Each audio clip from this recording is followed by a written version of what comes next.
getting a drink of my tea before I spill it again. You're going to spill it while drinking it. Aurora laughed, made me laugh when I almost spit out some tea. God damn it. As I'm in the middle of saying that you're going to spill it while you're drinking it. I'm already down a keyboard. What's a mouse and a mouse pad and a Go XLR? Let's just see in for a penny and for a fucking tea-riddled pound. 5 pounds of shit in a 10-pound tea bag. All right. Got a code Gold Peak. Oh.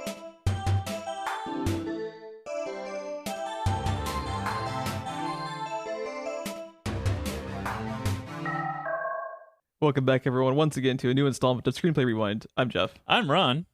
And we are closing out our Friends and Family month. It's been a fast fucking month, dude. Yeah, it has.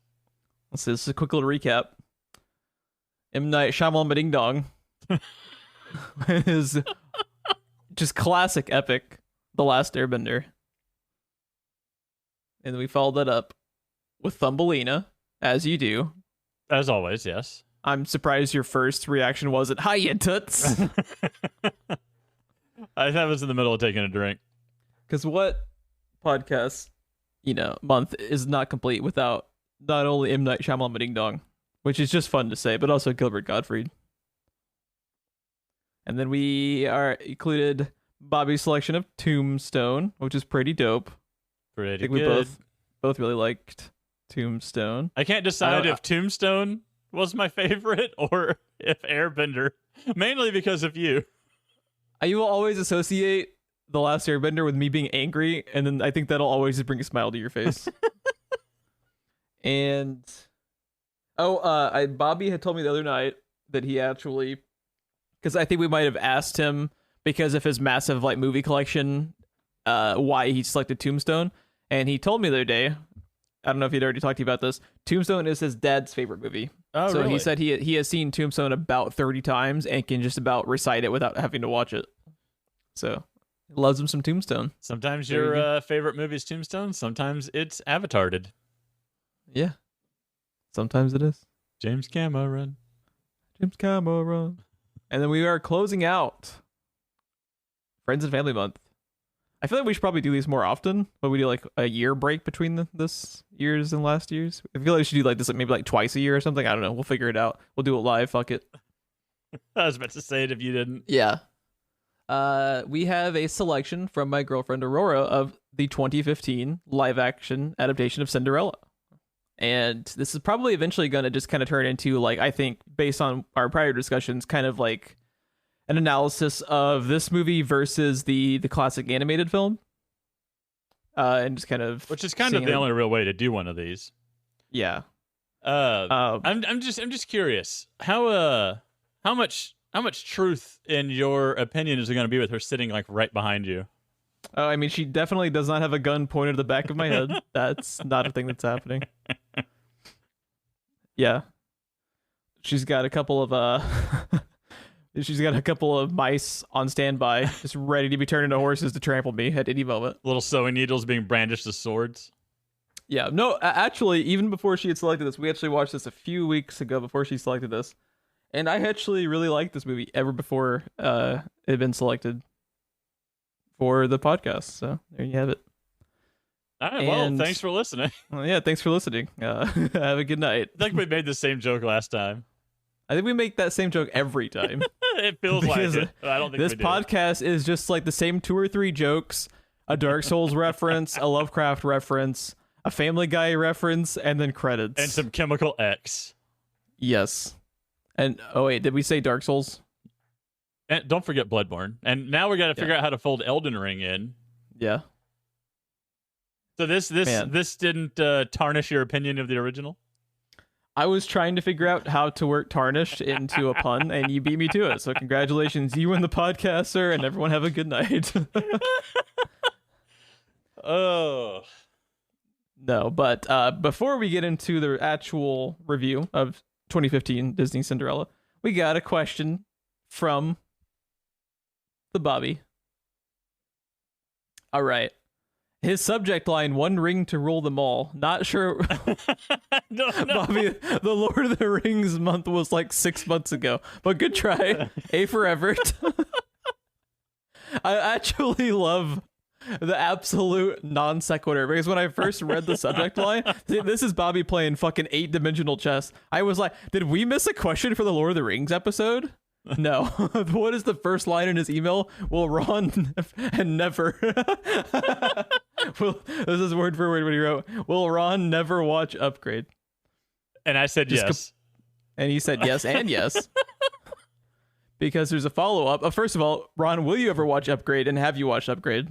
I have not watched it yet. I think you loaned it to me about a year ago. It's sitting underneath my TV. Oh, that DVD belongs to the fucking canyon now. I'll get to it. It's great. We need You're to do a. It's an awesome movie. We need to do a double feature. First, we need to review Ghost in the Shell with ScarJo, and then we need to review Upgrade after. I don't like that Ghost in the Shell movie. I mean, it's okay, exactly. But it's just like, man. But Upgrade's awesome. All I've ever heard about Upgrade is it's what that ScarJo movie was supposed to be, or should have been. It's good. That's why I said we should do them as a double feature. I don't want to watch it. That would require watching it again, though, and I'm not okay with that. Don't make me do it.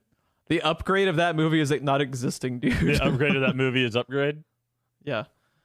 But yeah, you'll love Upgrade once you eventually get to watch it in the year 2057. How does it compare to iBoy? I mean, does anything truly compare? I feel like that was a trick question. Oh, man. So the question is, he will not ever watch Upgrade. And there you go. And then his follow-up question.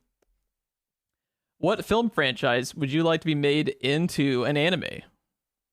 Do you have an answer, good sir? I think I told you I have an answer. They should turn that they should turn that Ghost in the Shell thing into an anime. I feel like that'd be pretty good. Right? First off, my guess was, if you were asking Bobby, would his answer be Lord of the Rings? Is that where the subject comes from? Has he had this question in his head when he wrote the subject that's the line? thing.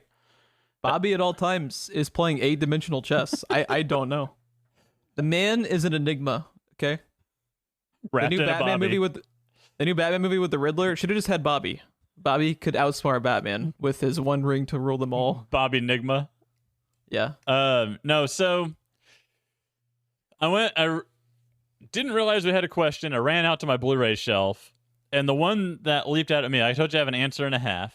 My real answer, if you will, I think is John Wick would make a good one.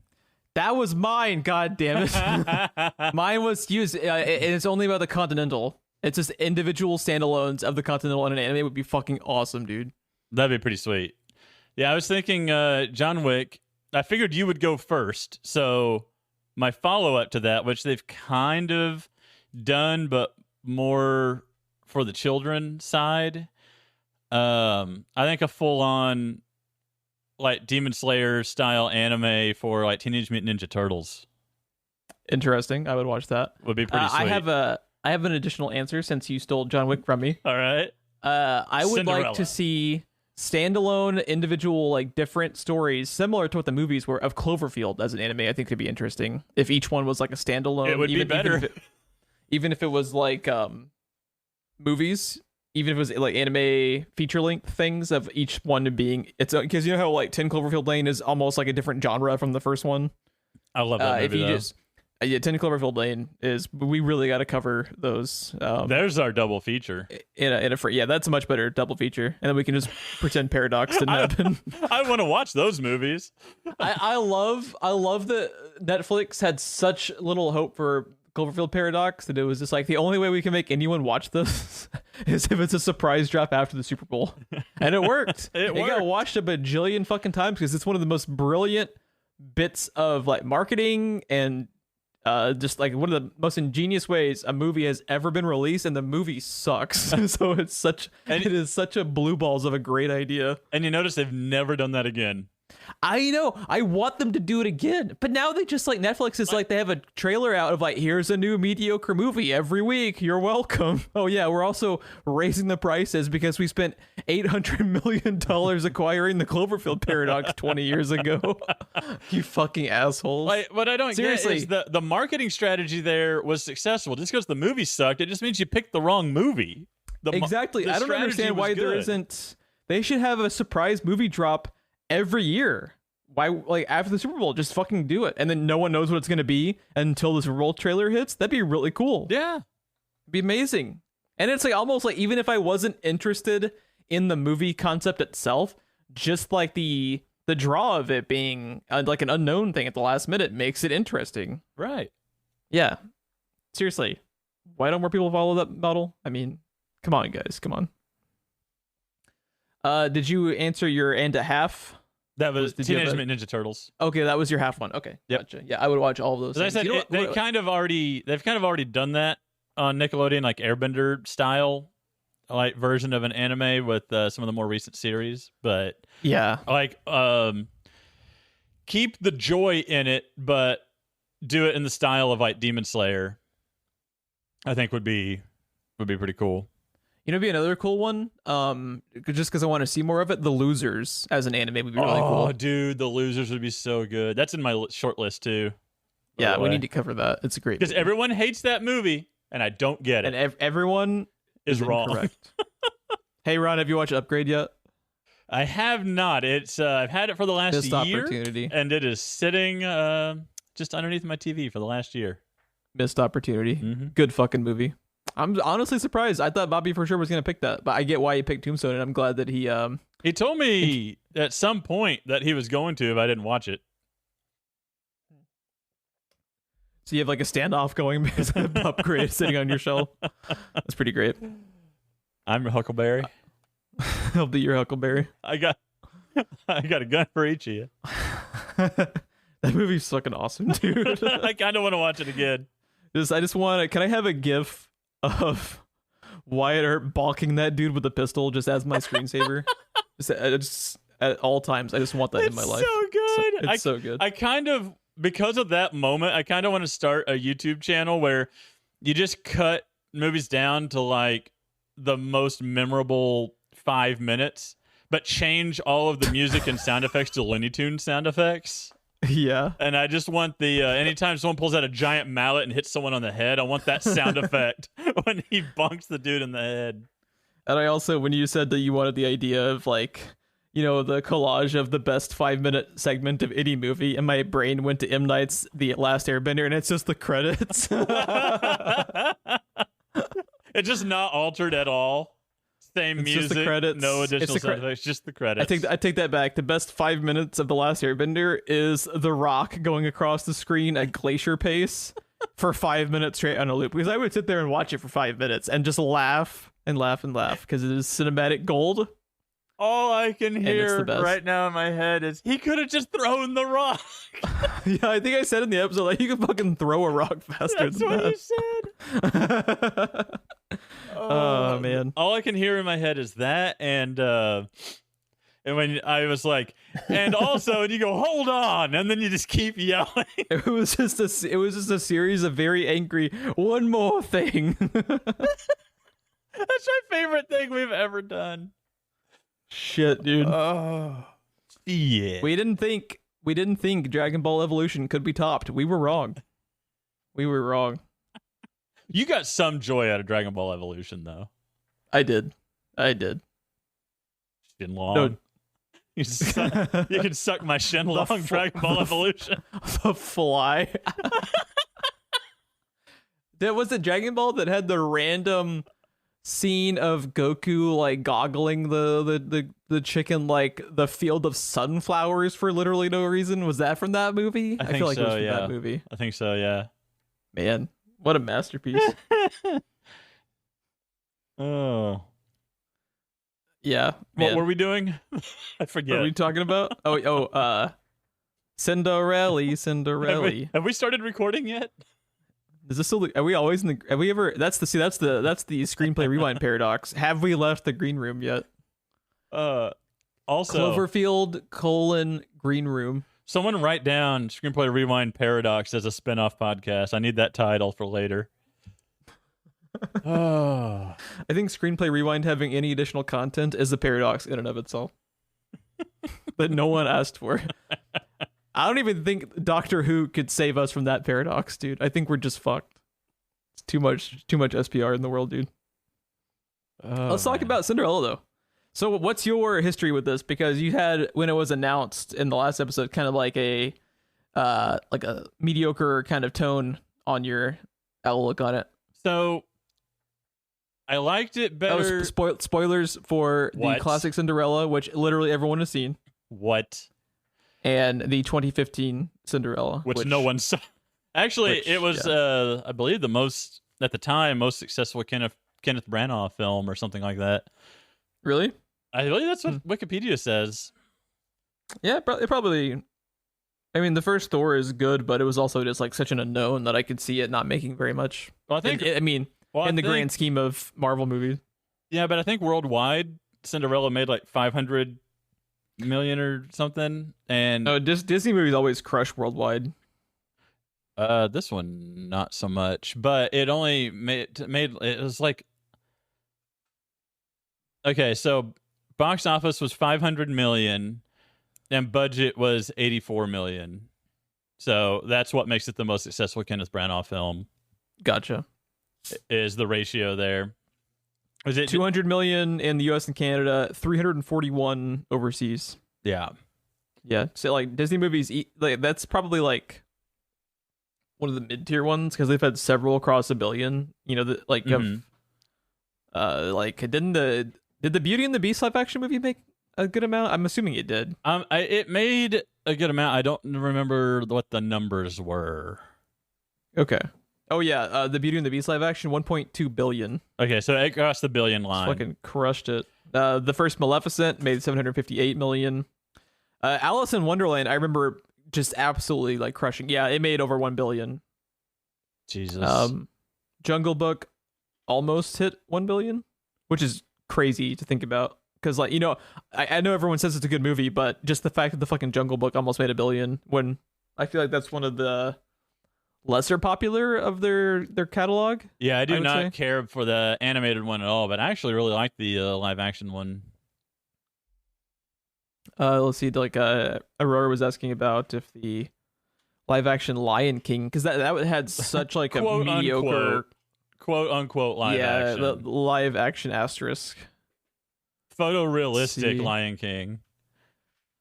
Live action box office. Let's see what it made. 1.6 billion. Did it really? It still crushed it. See, that's crazy. Like they're like critic proof because that movie did not review that well, and it still was just. And like once it finally opened, you just quit hearing about it. Because nobody really cared. Like the best I ever heard about that movie was it was okay. That was like the best review. I don't understand. Could you imagine on the Could you imagine on the Blu-ray? It was okay. Roger Ebert says it was okay. Roger Ebert said, "I don't feel like raising my thumb." It's just the horizontal thumb. Yeah. No, it's crazy to me that these live action Disney movies keep crushing it, but all I ever hear about any of them is bad and awful things. Like no, it seems like everyone hates them, but they're still going to see them. Didn't people even like really dislike, or was it just kind of like a minority of people that were like really anti the Beauty and the Beast one? I remember people. I have never heard a single person say anything good about that movie. I thought it was pretty good. I think it's better than the animated one. I really like that movie. I think Aurora likes it better than the animated movie as well. I believe that's what she told me through you. I forgot. There's a tab I need to open. Thank you, IMDb, for reminding me. Because I have a planned aside later when this comes up. A planned aside. Now I'm terrified to continue. Well, it's a wrap for this episode. Everyone have a great day.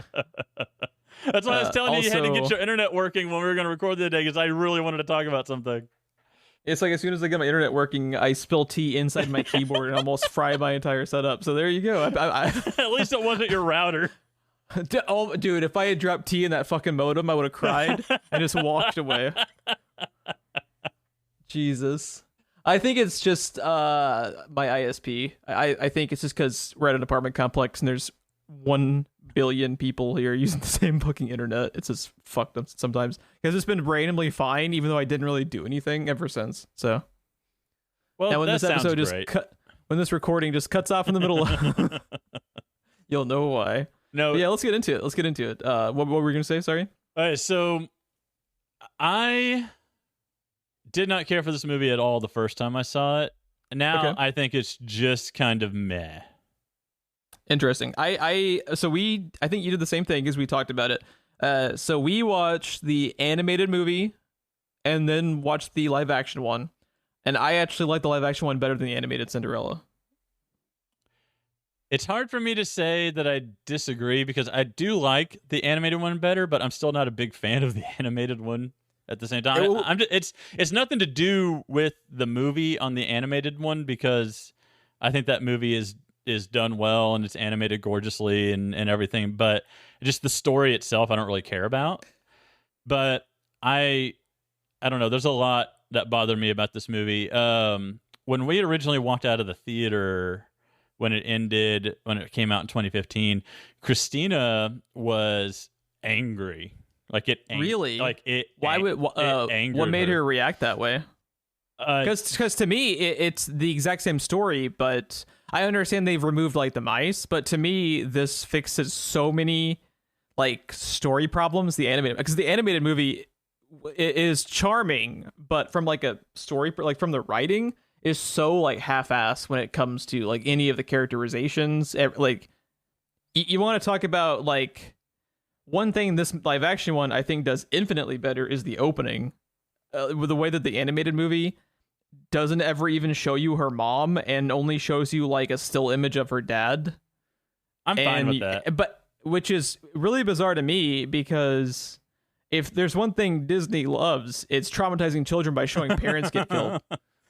And that's what like that's what like, you know, traumatized a million 5-year-olds in the 90s, like when Mufasa died, was because like they give you time to like actually connect with the character, and then when the parent dies, you actually feel like part of the loss because you've grown to know that character. When Cinderella in the animated movie just tells you that her parents died, but you don't get to know the characters, you never even see the fucking mom. There's no like connection with the character. They just tell you everything instead of showing it, and I just think it's like really bad writing, which is weird because like they had, you know, shown, you know, even like with Bambi, like Bambi has like a more heartfelt connection with the character because like and they don't show it on screen, but when you kind of like experience Bambi's mom dying, it is a gun punch to kids because you're actually there when it happens. It's not just told to you in like, you know what I mean, in the opening. It's just a lot of telling and not showing, and it is bad writing in my opinion. In my opinion, her parents don't matter. It's got nothing to do with her parents. It's not about her parents. I 1000% disagree. It's got, because like the whole thing is like this whole movie boils down to her connection with her stepmother and her stepsisters. So I think the connection that she would have had with her parents is like astronomical for the movie because it's what makes her feel alone. And without showing the parents and without feeling the loss, you don't have any reason to really like care about Cinderella in the original movie. She's just there. That's not the way I look at it. The way that I look at it is it's the focus is supposed to be on the way she's treated and not like the fact that she's missing her parents. I think that actually like puts you more in her corner though. If you see like not only is the fact that she's dealing with how shitty her siblings and her stepmother are to her, but that you see, you know, like just how awesome her parents were, and especially with what they end up doing, like with her connection to her mother, with like the dress and stuff like that. There's very little characterization given to Cinderella to the point to where I don't really think they give you a reason to like to really root for her outside of just her stepsisters and her stepmother are assholes to her. It's kind of just like, especially when they have entire. That's the point that I think that they're trying to make, those exactly what you just said is the whole point and the whole characterization that they're going for is what you just said. But she has no character, you know, like you don't even get to know her. Do any of the Disney princesses in the classic movies though? I mean, think about Snow White and Sleeping Beauty and. But you at least have more time to like. And another like big problem with the original one is they spend half the movie with the mice, and like I really like the mice. But the mice are the only part that I actually genuinely like about the original.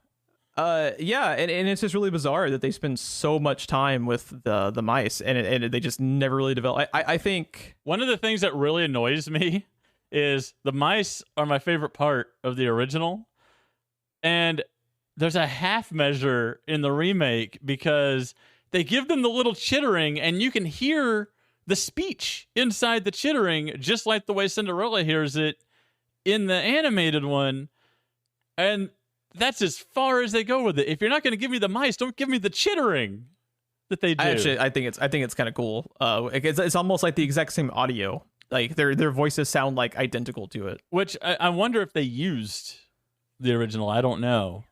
And I really like too how Gus being fat saves the day. That is awesome. I like how he has to stop and think about it, and then he puts down the corn. Also, can we talk about how the first time I watched the live action movie, I completely fucking missed the fact that the cat was named Lucifer.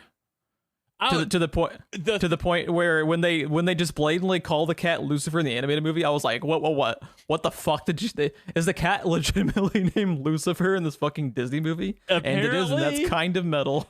And then I said that in the thing, I was like, I do not remember the cat's name being Lucifer. And then when we get to the live action one and she calls the cat Lucifer, I was like, it's still Lucifer? Yeah, how did I fucking miss that, dude? I don't know. I don't know how I fucking missed it. I don't know. Because it's just like, what? I thought for sure they would have changed it to like Lucy or something.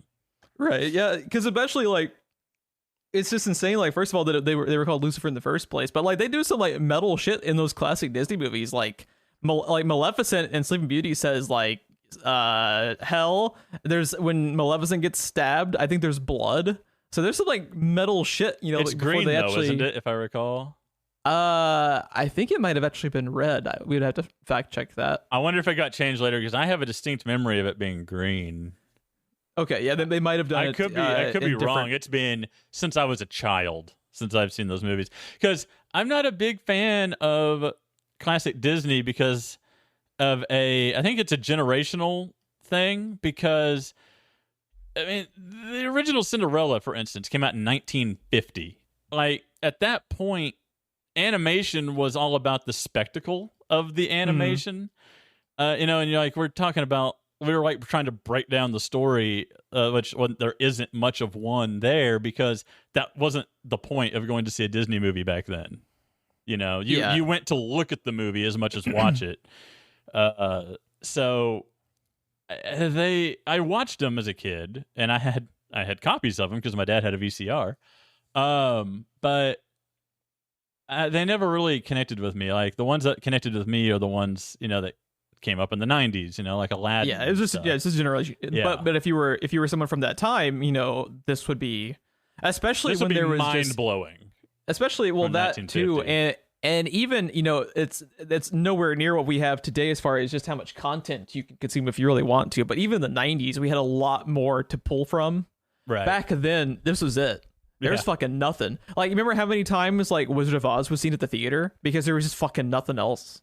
Gone with the Wind. Those movies were viewed just thousands upon thousands of times, just because there was so little selection. So like the people that are into it because that's all they had to go on. But I think the spectacle thing, you know, obviously it kind of worked for Bambi and for Snow White just being some of like the first ones to really have animation in that style. But I think the one that actually, because when I watch Cinderella, it's almost more of like a fixation of like the slapstick comedy with the mice, the Tom and Jerry stuff. Yeah. It's actually, when we were watching it, that is exactly what I said too. Is like there's a lot of like Tom and Jerry and Looney Tunes energy to it, which was popular for the time, and you get why they went that route. But the one that actually, I looked it up. Tom and Jerry was 1940, so yeah, Tom and Jerry had been on the scene for like a little bit less than 10 years, and they would have started working on a little bit, probably around like 7 or 8 years, and they started working on Cinderella. Yeah, it makes sense because that's actually one thing that kind of like pulls Aurora out of the movie too. She talked about like was just how much attention there is to the slapstick because the one of the movies that actually works on a spectacle way for me is actually Sleeping Beauty, because Sleeping Beauty was like the only like one of the only like 2 or 3 they did on 70 millimeter film, and it just has this like weird look to it. Like every image looks like it's like a Renaissance painting, and it just looks cool. Like I can watch Sleeping Beauty and actually just like appreciate how cool the art design is. But when I'm watching the Cinderella movie, I never get a spectacle reaction out of it. I just get kind of like a lazily written main character, and like the slapstick with the mice is okay, and there are some genuinely like funny moments with it, but I just never gave a shit about really any of the characters outside of the mice, which I can kind of get why if you are a big fan of the mice, you know, them not being present in the way they are in the animated movie would be a detractor of like how much you like the live action adaptation of it. But if you just wanted to give like people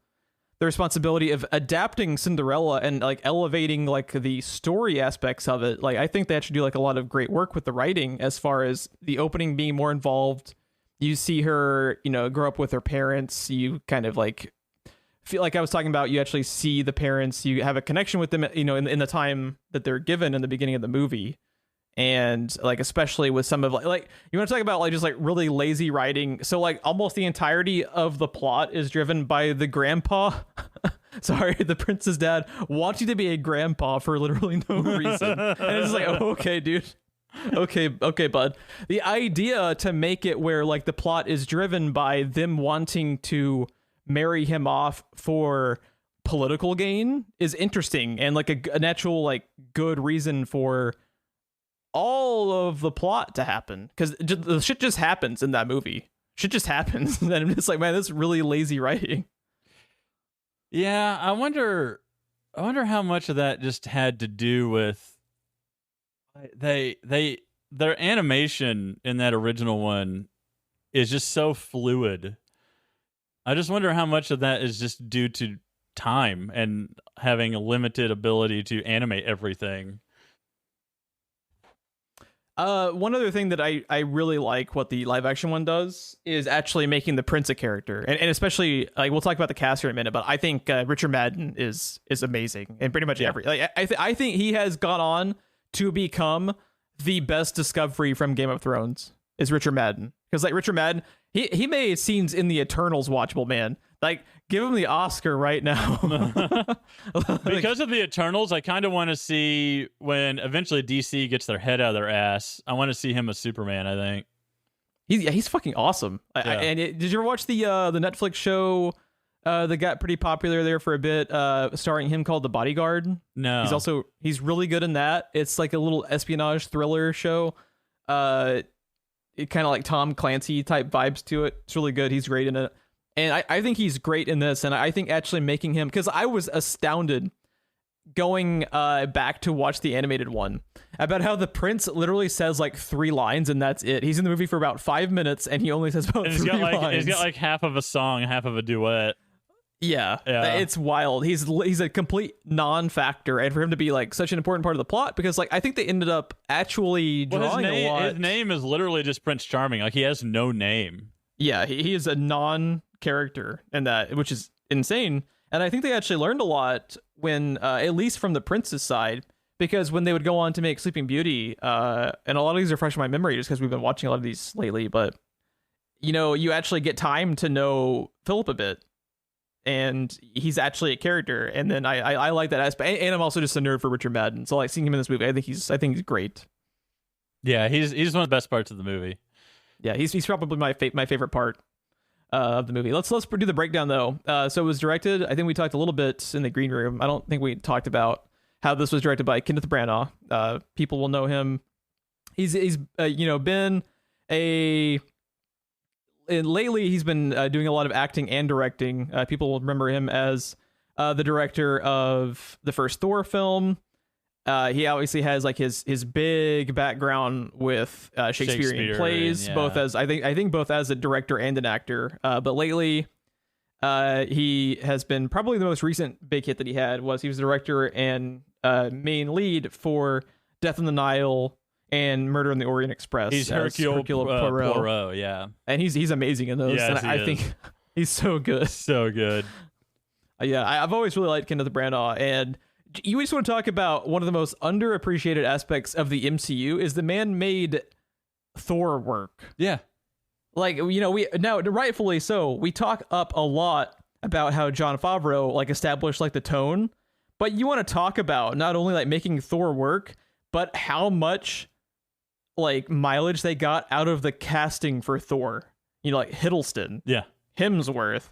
That like you just look at the supporting cast of the first Thor movie, it's insane. This like so much of the MCU And happened because of that cast. Supposedly, the Shakespearean style that Hemsworth is using as Thor was his idea. So the fact that we somehow ended up with a Shakespearean actor and director directing it, and the main guy decided to do a Shakespearean style delivery on his lines, like, everything just fucking works in that movie. Yeah, it's insane. And another movie everybody hates in the MCU, and I don't get it. The first Thor is awesome. The first Thor is amazing. Everyone who says it sucks is wrong. I'm sorry. They're the ones that suck. Let's see. Let's break down I think the cast overall is very good for this too. Especially, man, few people can be as despicable as Cate Blanchett can be when she really wants to. I love Cate Blanchett. She is so awesome in this, and she's just like, man, just the instant they reveal her, you're just like, man, she hasn't even really said a word to anyone yet, and I hate her because she's just so good at conveying that I love character. that like flourish she keeps doing every time she opens a door or something when she's looking to impress, and she keeps like bending to the side and does the thing with her arms. She does it like 4 times in the movie. Yeah. She's absolutely awesome. They do a thing with her character later that I don't like, but as far as Cate Blanchett, she's amazing as always. Yeah, I'd be interested to hear too, like what part, because I think she actually is one of the best parts of the movie. I think it seems like a small change, but I think it has a major like ripple effect with her character. Okay, yeah, we'll have to make a footnote to talk about it. Lily James plays Cinderella, Weakest part of the movie. See, I actually really like Lily James. I understand she's not, like the next Meryl Streep or anything, but I actually think she's. Did you dislike her in Baby Driver as well? Baby Driver, she's really charming in Baby. Baby Driver's where I like her. Okay. Well, what do you dislike about her performance here? Because I actually thought she was fine. I think she's likable, and obviously not like I said, blowing the roof off the house or anything. But I think she's actually very good. I think everything with her feels kind of stiff, especially like her line deliveries and stuff, and it just feels like, I don't know. It feels like she. It feels like it's her first time acting in this movie. I don't know why. It's not like it's like she's not inhabiting the character at all. She's just real stiff, real kind of like flat and monotone, and her facial expressions don't really like match what she's saying a lot of the time. What's interesting is everything you just said is how I feel about Emma Watson in the Beauty and the Beast live action movie. I can see that. I agree with that. I just completely don't see her. I don't dislike Emma Watson. And part of it is just they don't give her like a whole lot to do in the grand scheme of things. But that's a good place for me to mention this thing I have highlighted on Wikipedia. Lily James was not their first pick for this role. Did you see that? I think I might have. Who was it? Was it Emma Watson? Emma Watson was the first pick, but they couldn't land a deal with her, so yeah, they went on to look at Margot Robbie, Alicia Vikander. That was the other 2 names that I recognize, and then because of scheduling conflicts, them and the other ones couldn't do it, and then they settled on Lily James basically. Well, I actually like that because that's another problem I have is I feel like literally the only reason they got Emma Watson for Belle is because she's Emma Watson, and they at least went with somebody a little bit, off the radar. They tried to make her Cinderella though. No, I'm saying like after they fell through, they looked at Alicia Vikander and Lily James, like people that were kind of up and coming but weren't. They didn't immediately go to someone just because they were popular at the moment. their backup selections weren't, like Emma Stone, Yeah. like someone just like really, really popular at the time. I feel like, though, between the four, if all else is exactly the same as it is, Emma Watson, Alicia Vikander, Margot Robbie, and Lily James, I feel like that's 4 different movies. Even with everything else being the same. I'm interested. I like Alicia Vikander, but I don't see her as that character. A Margot Robbie one would be interesting. It would be just to see what she would bring to it and like what she would change, because she usually makes everything her own. Is you think about like some of the stuff she's done over the last few years, which I feel like is something that Disney's not gonna jive with, because their first director for this movie left due to creative differences because he wanted a much darker version, and I'm curious what that would have looked like. I don't think it would have been the good. original. Who was the original director? Did you know? Blah blah blah blah. Reimagining of Mark Romanek. Not familiar with them. 1 Hour Photo is one that he's known for. I like that movie. I just wasn't aware he directed it. But yeah, then so he pretty much wanted to have like a grim fairy tale representation of it, essentially. That's what I'm thinking. Probably a more Into the Woods style would be my guess. Yeah. When they brought in Chris Weitz to revise the script, all of a sudden he leaves, and then they got Branagh. Mm-hmm. So I feel like Margot Robbie, that's probably not what they would end up looking for, because like you said, she does tend to make things her own. And I don't really see her in this particular role anyway. I get that she's more dimensional than like Harley Quinn. I get that. I've seen her in other things, but I would just like to see it, because I think it would have been interesting to see what she would have. But I just would have liked to have seen. Can what she did do it from a bathtub? That's my question. Have you seen? I have not. The Big Short. The Big Short's fucking. I need to have that movie on this podcast. The Big Short's fucking great. That is the only thing about that movie that I know, because it was a meme for a while. People were like adding text to the image of her in the bathtub for a long time. That movie rules. It's great. Let's continue with the cast, though. Helena Bonham Carter plays the fairy godmother, who I feel like they probably could have gotten a little bit more scenes with her. Very interesting. Some of the decisions are very, very controversial. Like not having like Bippity Boppity Boo as like one of the songs. It's in the credits. She sings it in the credits. Yeah, she sings it in the credits, but not having that be. And she says Bippity Boppity Boo, but having that musical number. Not actually having it in the movie is a bold choice. They did a lot of things with it that it's almost like Kenneth Branagh was just. Well, they took all the musical portions out.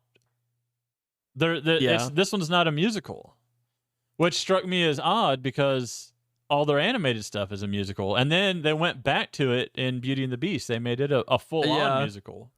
It was almost like Beauty and the Beast was like a reaction to this, because that's what it feels like. People are having issues with us having an adaptation that is just a movie. So, I guess we're just going to make it a 1-to-1 translation, which also just doesn't totally work. I feel like a 1-to-1 translation would be better. I think it just kind of depends, because like even though this isn't a musical, I think it is a better movie than the animated one. The funny thing is, I looked at the difference in the run times, and it's about 30 minutes, and I felt like it was about 30 minutes longer than it needed to be. Yeah, there are some sequences that go on a little bit too long, where like the pacing could be tied to be. How long is the runtime of this movie? What is it? Hour 45. Oh, hour 45. Yeah, they probably could have trimmed it down to 90 minutes, and it probably been a little bit more breezy, but it doesn't ever like totally drag for me personally. Let's see. We have Derek Jacobi. A dude who I would like to see in more stuff is Nonso Anazi. The dude, did you remember him from Game of Thrones? He was like the dude that ran the Sand City. I can't remember the name of it, but he's awesome, and he's great in this too. And why is he not in more stuff? I don't know. Awesome. He was in something else. I don't remember what now. I'm pulling up his IMDb now, but he was in something else. But yeah, I freaking like that dude. He needs to be in more stuff. He has charisma for fucking days in every scene, and he's just so awesome. Like, why is he not in more stuff? He's instantly likable. in everything. He's just so like Daxos the way he is his name in Game the way of he Thrones. delivers his dialogue in Game of Thrones, especially. You're just like, man, this guy's he immediately makes that whole city like interesting. Just like the way he carries himself. He's wonderful. Oh, he's in Rock and Rolla. That's right. Which is a movie I want on this podcast. I'm adding that to my list right now. I'm surprised it wasn't already. I am too. Really good. Movie's really good. Oh, it's so good. I'm assuming Kenneth Branagh is buddies with Stellan Skarsgård, who plays the Grand Duke from Thor. That makes sense. He's buddies with him. The Grand Duke is another character that I like the representation better in the adaptation than the animated movie, just because he's a Looney Tune. He's a total Looney Tune in the animated movie, and he seems to have like an ulterior motive, but maybe his motive is just to be lazy. I don't know. I don't understand anyone's right. I don't understand anyone's motivations in the animated movie whatsoever outside of the mice and the animals, because they're just trying to help their friend. That's the only clear like motivation. Again, this is really weird. In 1950, I think people would tell you you're overthinking it. I mean, that's the way we think now, but in 1950, I think people would tell you you're overthinking the movie. Absolutely. But we are not we're not reviewing it in that context. Right. Like we're reviewing it in this. Haley Atwell, who is almost unrecognizable with blonde hair, yes, as her mother. Because like, the first time we watched this, I was like, "Is that Haley Atwell?" Oh shit, it is. But she's just. It's so weird seeing her with the blonde hair. So, Haley Atwell is where my aside is. Okay. It's an aside that goes to an aside, because this is the rabbit hole I went down. I was like, what has she been doing lately? Right? Because her show fell through that was on ABC or whatever. So I was like, okay, what has she been doing? And the first thing that is being made now is a Tomb Raider TV series for Netflix, animated, that takes place in the game universe.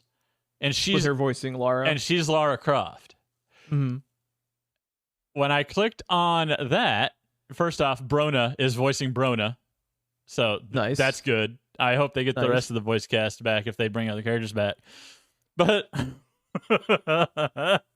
when you click on that, in the more like this section, you get Womb Raider, which is the porn parody version.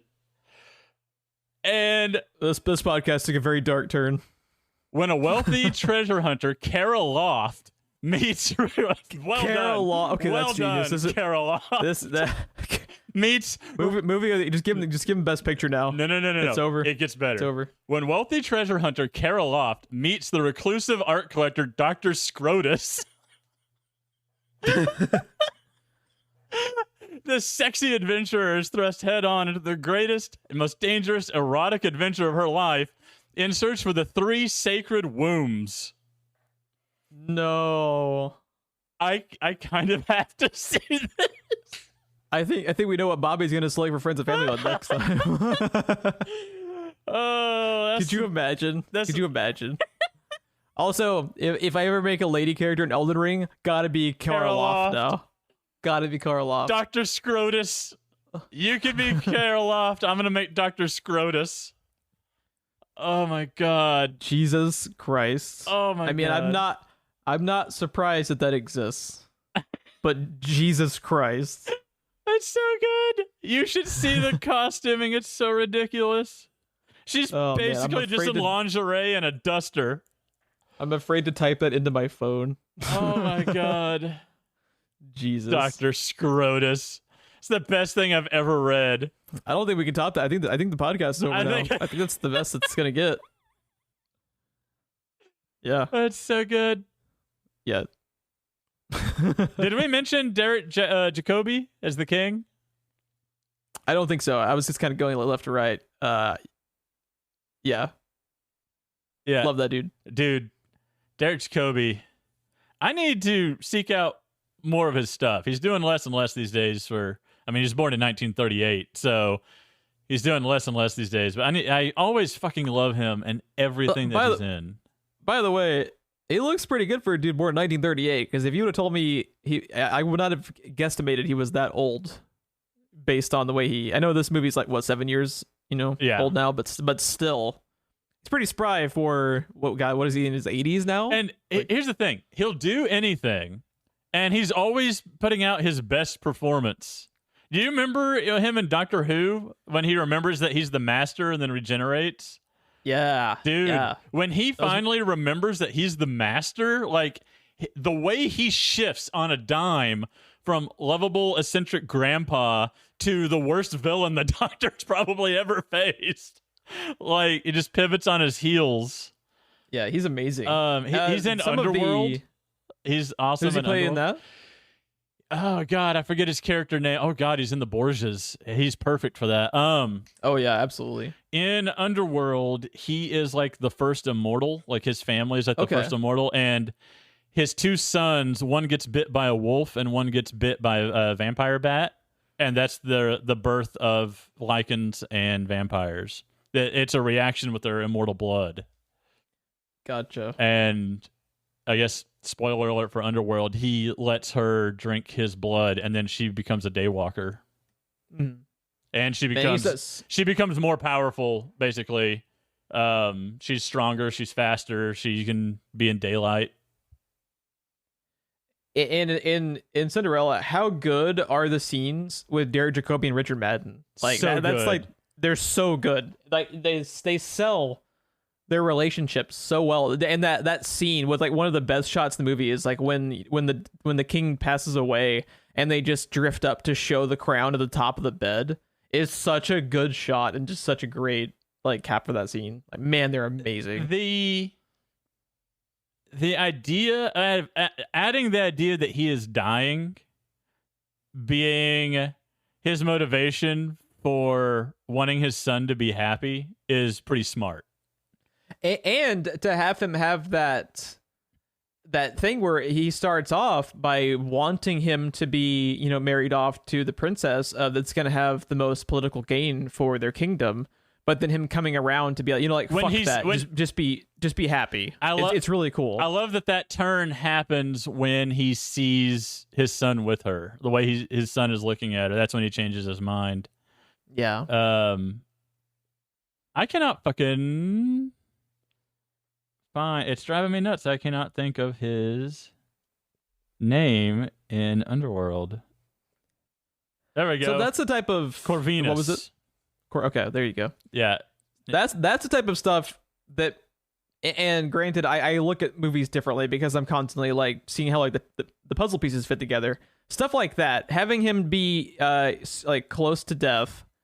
And then switching his entire mindset about his son. Like, I think what really drives home why I like this movie a lot better than the animated one is basically all the stuff with Kit and the king. I love their sequences. I love them as actors. They're great with each other.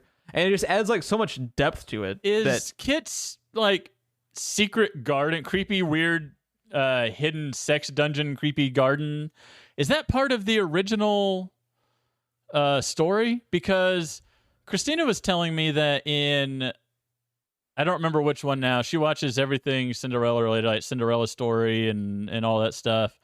But pretty much all of them, the prince or the love interest has like a weird secret garden with a sex swing. No clue. I have never. I've never sought out the original story before, so I'm not familiar. Yeah, one thing I thought of too is I feel like the lizards are like that the fucking bloodborne. Yeah, they're totally bloodborne like mini bosses, but I feel like that is so specific that has to be a callback to some of the original stories in some capacity as well, because it's just so specific. And for them to pivot away from what is it, mice and the family dog to the cartoon, goose and the lizard to the fucking bloodborne mini bosses is like, okay. That's weird. What's funny is the lizard footman is played by Tom. I'm not sure if it's Eden or Eden, but I looked him up because he looks so goddamn familiar to me. Not a clue. We had that with the guy playing Cinderella's dad. We were like, where the fuck have we seen that dude? Because he just has one of those faces, and I never really recognized any of his IMDb like work prior to this. It's really weird. Yeah, same with him. I mean, that guy is in Star Wars Episode 7, but He's not even a named character. He's just first order officer. Like, I don't know. He's also the pharmacist in the Gridlock episode of Doctor Who, which is one of my favorite episodes. So maybe that's what I'm thinking of. But that guy, he's in it. He's in the episode for 5 seconds. So it can't be. You know who he looks like that I think makes me, like, my brain switches it to being a different actor? You remember the guy who played Dr. Manhattan in the live-action Watchmen movie? He looks very similar to him, where I almost wonder if my brain is, like, thinking it's... Is that Crudup? What's his... Yeah, Billy Crudup, I think is his name. Yeah. They look very similar, and I almost wonder if my brain was doing, like, a magic trick of thinking it was that dude, when it's actually it's a totally different guy. Maybe. I don't know. Because they do look very similar. He looks super familiar to me. But I just like, nope. I know. Yeah, can't find it. I know 2 things that you're in. You're not even named in one of them, and you're in the other one for 5 seconds. So it can't be. Yeah. Anyway. But so I think we got off topic slightly. What? Shocker. No. What was what was it specifically that made Chris dislike it so much? Being used like you said, like a big Cinderella fan. Like, what was it? Making it not a musical, like they're removing the mice, like what about it specifically like made her angry at it? I'm curious. She has a lot of issues with Lily James being Cinderella, because she thinks that her performance was flat and everything, like I do. I disagree a little bit with her when she talks about how her and the prince have zero chemistry. I think they're really good together. I think Richard Madden is really good. I think it's really forced from her, but she thinks that they are absolutely both a total loss. She doesn't even like Richard Madden. I think Richard Madden's like... No, she didn't care for Richard Madden in it. Interesting. I think he is like I think he and Kate Blanchett and Derek Jacobi are the movie. Like they do all the heavy lifting for me personally. Yeah. But I'm obviously not like attached to the material, and I counter a little bit with like Lily James as far as her portrayal of it. Is like I can see how she's not, you know, like she's not exactly like Gary Oldman or Kate Blanchett caliber in this movie. But what character is she going off of from Cinderella just as a character standpoint? She doesn't really have that much of a character in general. Like in everything I think the only time I've ever seen her have like established characterisms, and that's partially just because of the actors they picked, was Into the Woods. To me, that's the only time she ever had like distinguished like characteristics. I think that's my favorite version of Cinderella. Just because night after night, stop her. Over and over again. The fucking oil slick to like yeah. It's a pitch, right? She gets stuck to the steps. Yeah. Yeah. Oh my god. And then oh my god, Prince Charming is a total dipshit in that. Yeah, he is. Oh, it's so good. I think another problem, I'm sitting here thinking about the movie again in my head, and I think one of the things is I think my issues with Lily James are magnified by putting her on screen next to Kate Blanchett. That's true, because Kate Blanchett is just... She's Kate Blanchett, you know. No one can stand up next to Kate Blanchett hardly. Like, so, like you remember when we talked about Into the Woods, and it was just like it's almost unfair for any other actor or actress to have to be in a scene with Meryl Streep because she's just so fucking good, right? It's like no one else is when Kate Blanchett or Meryl Streep are in a scene, no one else is in the scene. You can't really they just have so much charisma. And you just can't look away because they're just so magnetic with all of their acting. And I totally get that. I totally agree. I'm going to say something. I'm going to say something weird, but hear me out. Meryl Streep, weirder than the Tomb Raider spinoff we talked about. Womb Raider. God, I think I know what my next rental is. No, Meryl Streep, oddly underappreciated. Even though she's beloved and has accolades all over the place and all the awards, in a weird way, you like, and I think it's just because I think part of the time when you see her performance, it's like, well, I mean, it's Meryl Streep, and then you just move on. And then there's also the fact that, again, just like Derek Jacobi, she will do anything, and she'll be the best part of it when she does. It doesn't matter what it is. It's also a part of how she's almost like Gary Oldman, where you don't see them do anything outside of perform in a movie. Yeah. Like they're recluses. They remain an actor instead of like an icon, instead of like a pop culture. Right. Instead of a yeah. I guess we would say influencer now, but yeah. But man, yeah, Kate Blanchett in this movie, oddly underappreciated Meryl Streep, yet totally appreciated at the same time. How many fucking Oscars has that woman won? I have to look it up now because it's just insane. All of She's them. won like every single Best Actress award since 1985. And like the Gary Oldman comparison you made is apt because she can be totally knucking butts, but not to the point that she's stepping outside of the limits of the movie. She's within the bounds of whatever she's doing. So what's crazy, she actually has like 20 nominations. She's actually only won 3, which is wild to me. Wildly underappreciated. If you put a gun to my head and made me guess before I saw this stat, I would have told you she won at least 7 or 8. That'd been at least 7 or 8, just because like when you just look at her nominations, it's ridiculous. And it's almost like they got to the point where they felt bad about giving her more Oscars because it's like, of course, it's like when the teacher tells the kid to stop putting their hand up because it's unfair to the other students. It's like we got to stop giving Oscars to Meryl Streep. He's like, you know how you're in Mario Kart and you don't get the good shit unless you're in the back. Or oh god, what if the Oscars were like Mario Party, where the winner gets all their shit taken away and it's just distributed to the other players? Like you just take away all of Meryl Streep's Oscars and give them to the other actors and actresses. You make it Squid Game. That is how you fix your ratings issue. Exactly. Don't make it shorter. Just make it. It's just the Hunger Games. What movie was it that Meryl Streep did with what's her fucking name from Hunger Games? I have no. Oh come on, Jennifer Lawrence. Yes, J-Law. Well, I don't know what movie they're in together. They did something together recently, and J-Law was on. Oh, was it the like Look Up movie or something like that? Like the Netflix one? Maybe. Don't Look Up. Is that? I'll fact check it while you're talking. But she was on Colbert, I think. Yeah, is Don't Look Up. This. Don't Look Up. But she was talking about how they kept referring to Meryl Streep as the GOAT, and that became like her nickname on the set.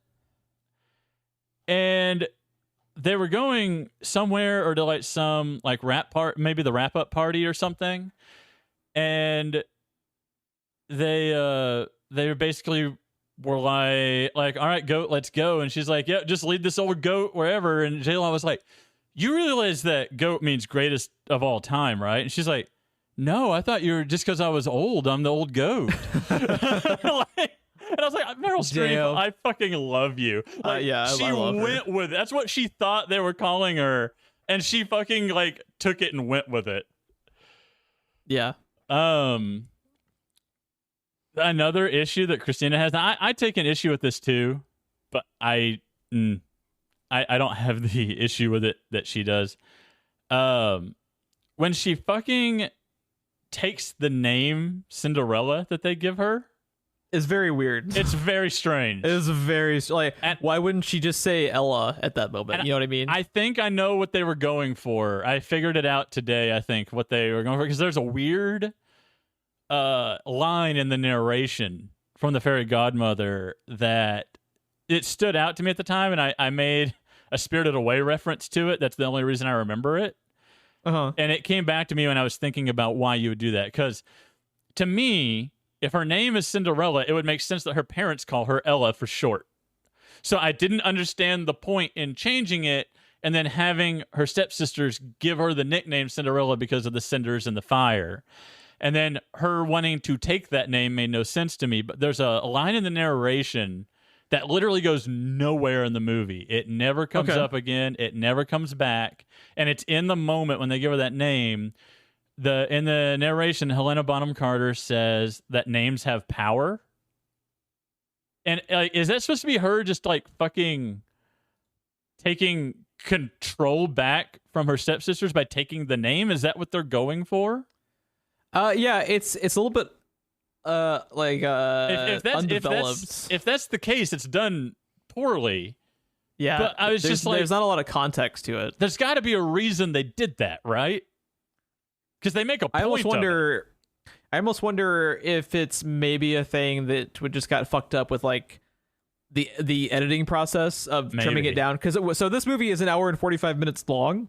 Just because it's Kenneth Branagh, I bet you they had at least like 2 hours and 45 minutes of footage. I bet you the first cut was 3 hours long. And as they're just kind of trimming it down, I bet they lose aspects here and there of, like because you've been editing the movie for fucking 6 months straight. You feel like there's connective tissue in it when you're doing the edit that's not actually there because you're just like too close to the story. I don't know if that makes sense at all.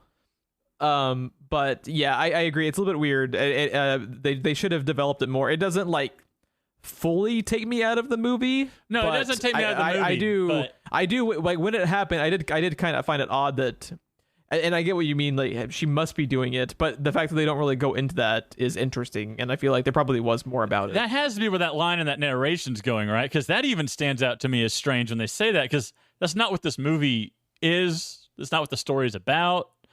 But they straight up say that names have power, and I was like, when does that come into play in this movie? And then it's like at the very end, all of a sudden, she's just Cinderella is her name. Mm-hmm. And I was just like, well, that's a weird choice. So the two of those have to go together somehow. Well, and it's also an instance like they the simplest solution is usually the best. They should have done what you said and just had her be Cinderella and called Ella for short in the opening. Yeah, because like having like the kind of like contrived meaning for it is kind of unnecessary and almost being too cute. Yeah, it's like they're trying to be clever, and there's nothing more annoying than someone trying to be clever. You're trying to fix a problem that's not there. Exactly. Yeah, I agree that it's a bit weird. It doesn't detract too much from the movie, but it did give me like a pause and made me think like, now why would they go that route? But yeah, I think it stands out overall, because it's so out of left field. But I think overall the writers did a very good job of adding, even as far as like one character that I think is fleshed out a lot better too is actually Stellan Skarsgård as the Grand Duke. Him actually having some like Game of Thrones, style political the Garden of Betrayal. Yeah, exactly, the Garden of Betrayal. There, we that got type it. Of shit. Take a At shot. Least, there's the South Park reference. There you go. At least he has a reason for doing anything other than King, who wants to be a grandpappy for no fucking reason, telling him what to do, and him just being kind of a fucking idiot about it. Yeah. Do you ever find it weird when movies, live action, animated, anything, movies, TV shows, doesn't matter, when the parents in anything, and I don't know, maybe this happens in real life, but when they're just like, so how much longer until you have kids? When are you having kids? Like, to me, that's the same question as, so when are you going to fuck her? Like, why are my parents talking to me about this? Why? And man, like you get what I'm saying. Like, those are the same questions. I don't understand. I don't get it at all. It's so weird to me. I don't know. I just that's one thing that was weird to me throughout the entire animated version. And he's trying so hard to get his son laid. Dude, he's like, well, like, why do you care this much, bro? Like, he is just going ham in that original movie. He gets off on the idea. Yeah. I think he's just is his favorite movie Womb Raider? I don't know. Mine will be. I don't know. Oh, Lord. It's like there's two things I love in this world, and it's becoming a grandpa and Carl Loft. I don't know what you want from me, man. Is he Dr. Scrotus? Yeah. What a twist. Oh, Lord. Oh, man. Dr. Scrotus. Man, how awesome are the sequences in this movie where Cate Blanchett is just snooping around being a bitch? And every time she gets caught, she just has this "oh, woe is me" reaction with just like the smuggest fucking look ever, and I love it. Yeah, I love it. She's so fucking diabolical, dude, that it's amazing. I know, it's great. Another great moment that they add, well, here's the thing, that they add, when we say that they add or take away from, we're comparing to the 1950s animated, because again, you and I aren't familiar with the source material. This may be in the source material, I don't know. But when she breaks the glass slipper, yes, it man, you feel it in your bones, man. You're just like, Jesus. yeah. And also, just as a side point too, like we talked about like Chris's reaction to it. Chris's reaction is totally valid because she's actually a fan of the source material.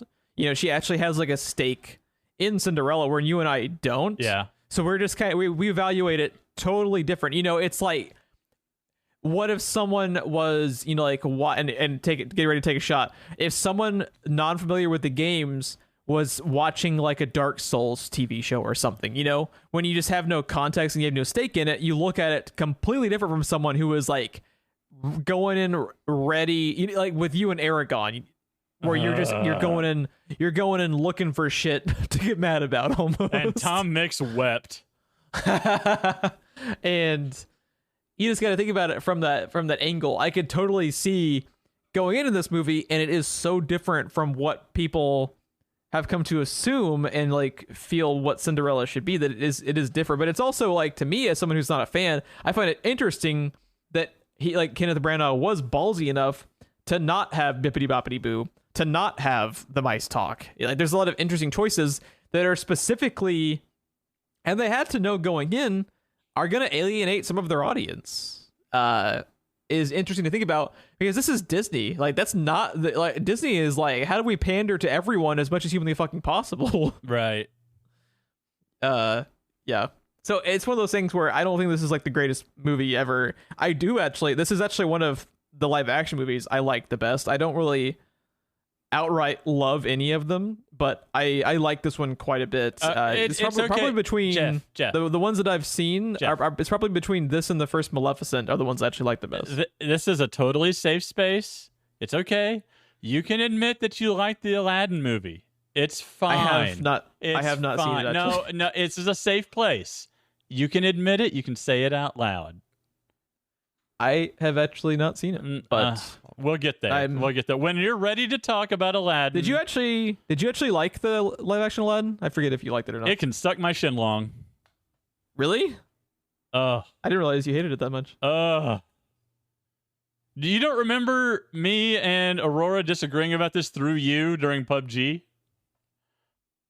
I was probably getting shot at a lot in PUBG and it passed my mind. I don't know. Because you told me that she liked it better than the animated one? Oh, yeah, she does. She is on the record. And I have not seen the live action movie, so I cannot comment. But we were supposed to be watching it at some point. You should keep it. So. No, you should keep it the way it is. Keep it secret. Keep it safe. Just what? I see you fucking grabbing a Blu-ray of the live action Aladdin, putting it in the fire, and just watching it fucking burn. Oh my lord! Oh Jesus Christ! That's one of the best callbacks you've ever done. That is exactly what I was talking about. Where you have a stake in Aladdin. You went into that movie expecting a certain thing. Oh, I expected it to be bad going into that movie. And the parts I thought were going to be bad were fine. The parts I thought would be meh were awful.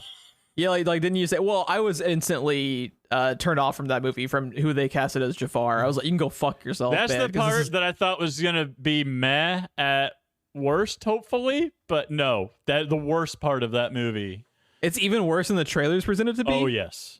That's wild. Wait, but when you watch it, wait until he gets his wishes. Oh, no. Naomi Scott, best part of that movie.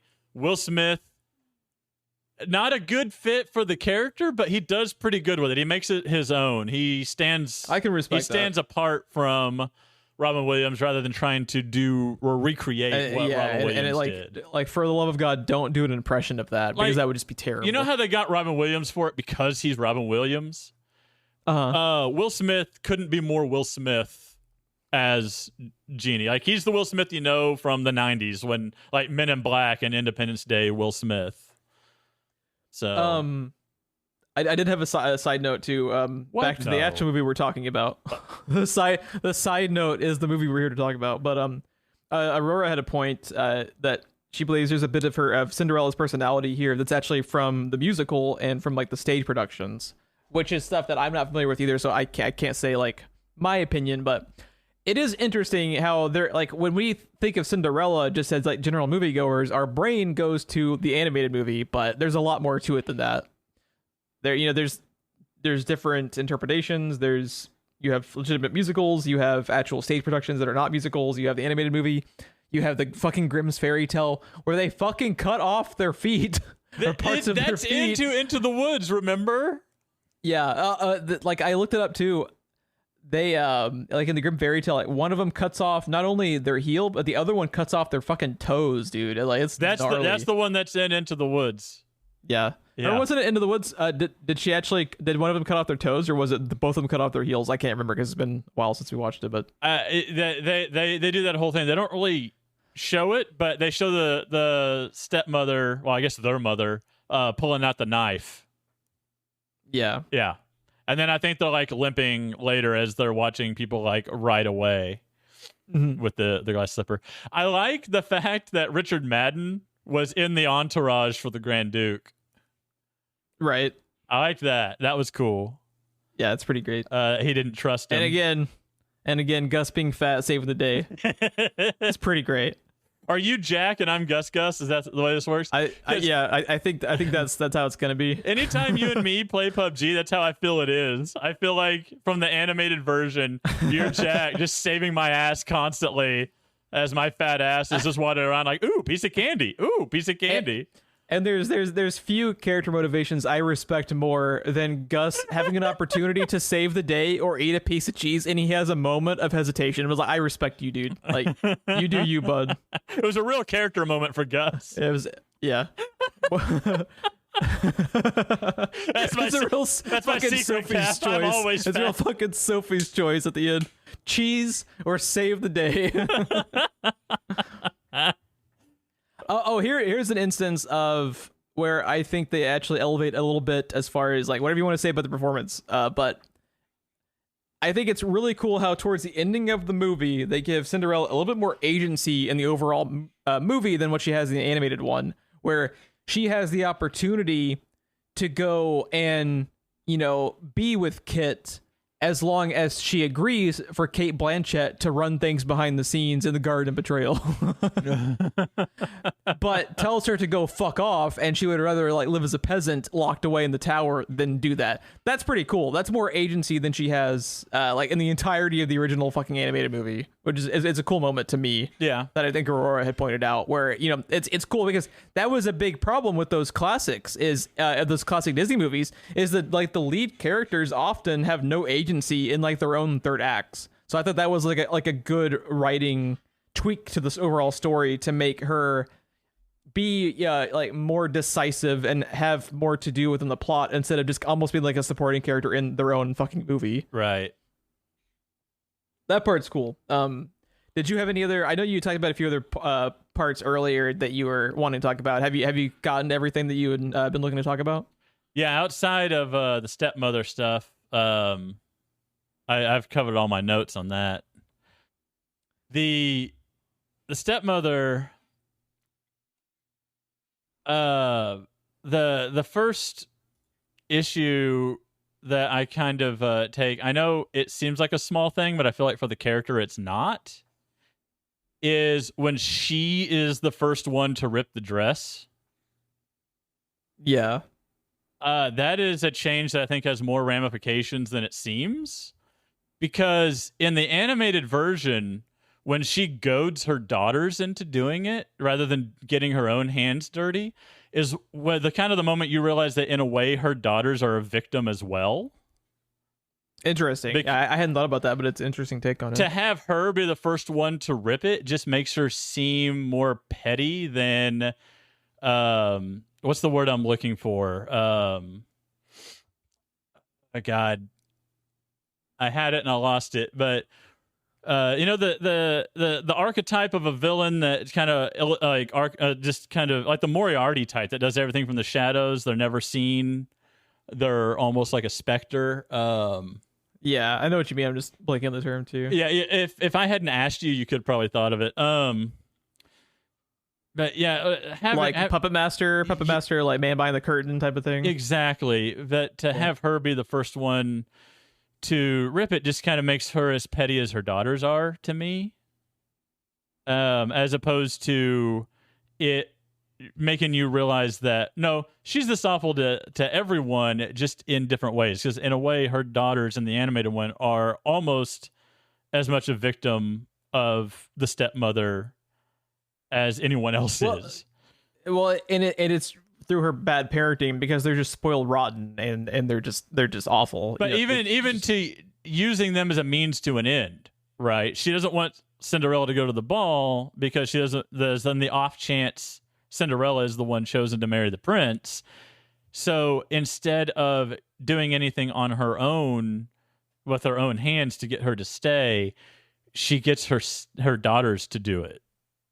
Yeah. You know what I mean? Like there's something even more just downright nasty about that than her just going up and being the first one to rip it, and her daughters joining in because it's fun. It's like she's more like conniving. Yeah. In the animated version. Yeah, it's interesting. They do like a lot of interesting stuff with. I really like one thing I really like about the animated movie is their willingness to make the stepsisters ugly, because that is not a thing you typically would see. Even characters in those instances like would typically still be your traditionally designed characters, but man, there are some still images that are like haunting of those fucking stepsisters, and that's really cool because they could have had her stepsisters be evil and then not be like fucking deformed like some of those still images. So it's and it's almost like a nod to like the Grimm stuff. Yeah, like legitimately making them ugly. Well, cool. in animation, that's signaling, right? They're as ugly inside as they are outside.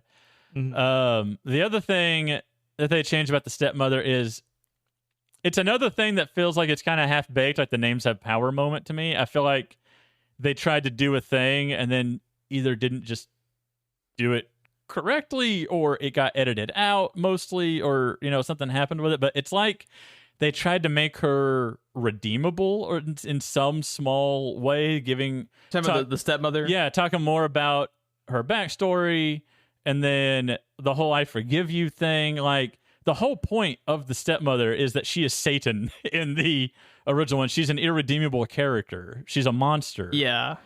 And I feel like they tried to humanize her, which she's not supposed to be worth saving, basically. Yeah, if it were my call, all three of them would have been put to work at the fucking castle to the day they die. Right. They can go fuck themselves as far as I'm concerned. Right. Yeah, exactly. But it's almost like, can you imagine after doing all of those things to have like the last thing she ever said to you is "I forgive you," and then like the way that Kate Blanchett is genius, the way she slumps in the staircase, and it's just like you imagine like the mind fuck. Yeah. Like that's almost like the worst punishment to her, because she just like cannot fathom anyone doing that, and it just like throws her for a loop, and it's interesting. But I agree that it's like if you're gonna go that route, you have to like fully commit to it, but they don't really. Right. So what it comes off as is, go fuck yourself, forgive you, fuck her. Like, you know what I mean? Oh yeah, I'm actively like that off with their fucking heads. Yeah, their heads are gonna be like on spikes outside the castle, fucking Prince Joffrey style. Yeah, exactly. Doing something. Yeah. So like I said, they seem small in the context of the movie, but when you stop and at least compare it to the original film, like I feel like it has larger ramifications than it seems when you think about the character of the stepmother. I mean, for Christ's sakes, her cat's name is Lucifer. It was actually a joke I made to Aurora about like from the perspective of Cinderella's dad. It's like, oh yeah, so you're gonna go meet your stepsisters and your stepmom. Their cat's name is Lucifer, but it's fine. That's totally normal. They're great. They're wonderful. Oh my lord. Also, that is actually something I like about the animated movie. Is one of my favorite characters is Lucifer, because he has like the most charisma of any character. That little fucking shit. He's just an asshole, and I can respect that. I gotta give it to old Lucifer, that old chestnut. Oh Jesus. Man, fucking Lucifer. You know, someone out there has a cat called Lucifer just because they're a giant. You know, like a little 4-year-old gets a cat for the first time. I was like, I want to name them Lucifer, like Cinderella. Like, no. Wouldn't Fluffy be a better name? No, I love Lucifer. No. Lucifer. Lucifer's my favorite. Oh my god.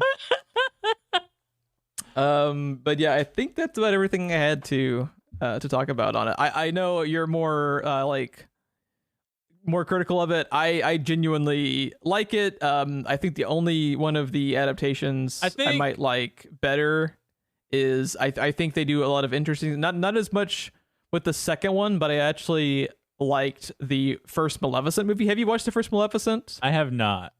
They do a lot of interesting stuff in that movie that I can appreciate. I like the way they flesh out. I have a hard time wrapping my mind around the Maleficent movies. Because it seems like they're trying to... Is she the focus of the movies? It's interesting. The second one becomes a little bit more generic, but the first one is actually very interesting because it's like a reimagining of it, where the more I talk about it, I'm almost spoiling certain aspects of it because it is just interesting to see what they do with it. Because I was the same way when I watched it. I obviously saw the trailers a bajillion years ago when it came out, but had no context for what it was even really about. And it is interesting what they do with it, where I genuinely like it. I have not seen all of them. I haven't seen the Aladdin one that you love so much. I have not seen, what's the other one, the most recent Lion King. I need to watch the Jungle Book one. There's a bunch I haven't seen, but Jungle out of the Book ones is I have really seen, good. I've heard that now the Jungle Book cast for that one is worth watching. Yeah, for alone. There's a lot of people that talk about how Scarlett Johansson doesn't fit the character and her voice work is terrible. She's one of my favorite parts of that movie. Really? Yeah. She's the snake that tries to hypnotize him. And they took the snake from being a Looney Tune moment himself to taking away the goofy voice and giving him Scarlett Johansson and then making him sinister. It's fucking nightmare fuel. Which it should be when a snake is trying to constrict you to death and then swallow you whole while you're alive. I guess you don't constrict to death and then swallow whole, but to constrict you and then try to swallow you whole. It's just as scary as that whole thought should be. Yeah. But yeah, that's gonna be a wrap for Friends and Family Month. It's crazy. I am absolutely terrified of when Bobby eventually trolls us because I'm just not ready. But yes, thank you everyone for submitting your selections. We love you all. You're all awesome. It's been super fun as always to have the roller coaster ride that was The Last Airbender, and just going to all these different types of movies that we typically wouldn't ordinarily cover for the show is super fun. So thanks everyone who's listened and chipped in with their selections. You're all amazing. I think that's going to be a wrap. If you want to follow us for more show updates, we're on Twitter at SPR Filmcast. Any ratings, reviews on any of the platforms you found us on are greatly appreciated. If you listen on Spotify, they introduced a rating system, but not a review system. So you can actually rate us on Spotify now, but if I recall, you can only do it on your phone. You can't do it on the website, I think. That sounds like something they would do. Yeah, that sounds about right. Just some arbitrary thing to make shit harder. For no reason. Let's do it. And Aurora did have a footnote she wanted me to add that the Disney versions are actually based. I feel like you're sitting here closing out the podcast, and then this Post-it note just slides into your view. I'm actually duct taped to my chair right now, and I'm just reading off the cards that she puts in front of my face. Just keep reading the cards. Keep reading the cards, and your mouse won't die. Blink twice if you need help, Geoff. We don't do video. Damn it. Oh God. They're not based on the Grimm's version. They're actually based on tying into what I talked about earlier about how there's so many different interpretations. They are actually based on the fairy tale of the same name by Charles Perrault. Right. Or Perrault. I don't know. I'm assuming it's because it's a fucking fairy tale from 600 years ago. I'm going to just assume I'm mispronouncing the author's name. So there you go. Charles Perrault, Perrault, *. I do not know. But yeah. Ron, where can people find you on the interwebs when you are not You can find like just bracing for impact as Friends and Family Month continues? You can find me on Twitter at RonSenseTV. There you go. You still doing any YouTube stuff, or have you kind of like fallen off YouTube stuff? I think I'm pretty much out at this point. Gotcha. Yeah, I think my uploads ran out like 3 months ago. Oh, really? Yeah.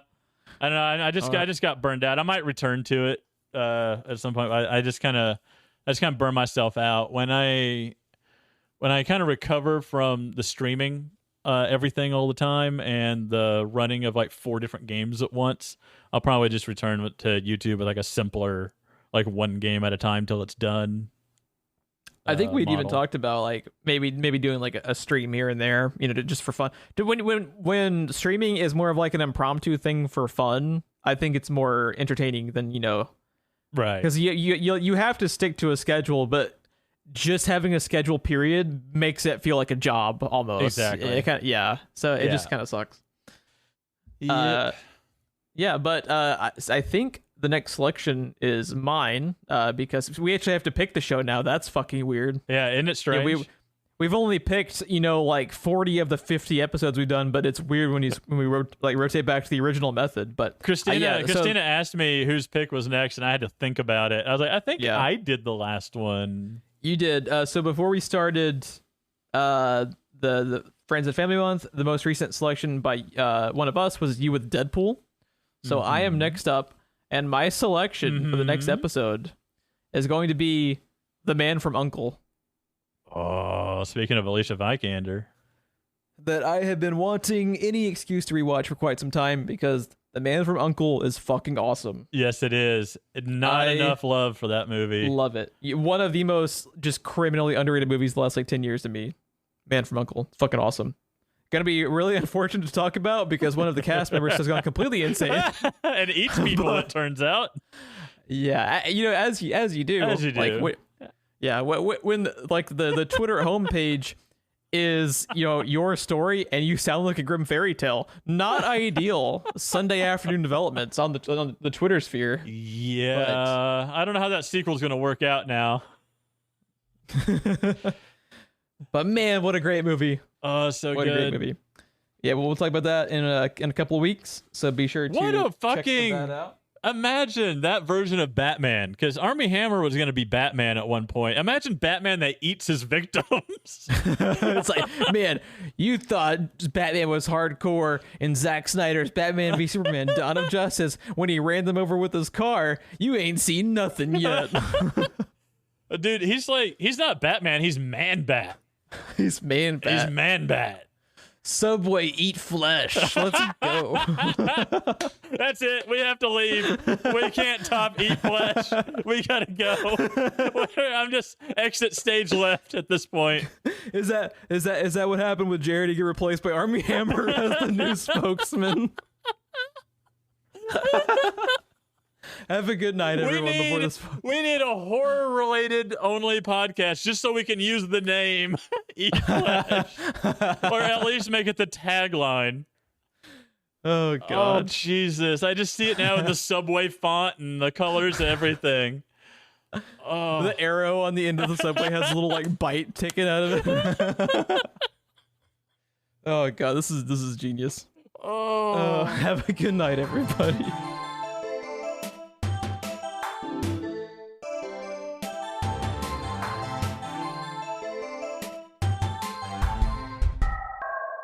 Oh, God. Almost made me spill my drink into my keyboard there.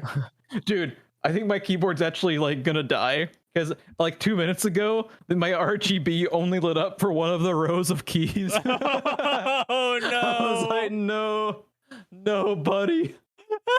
Please, come back to me.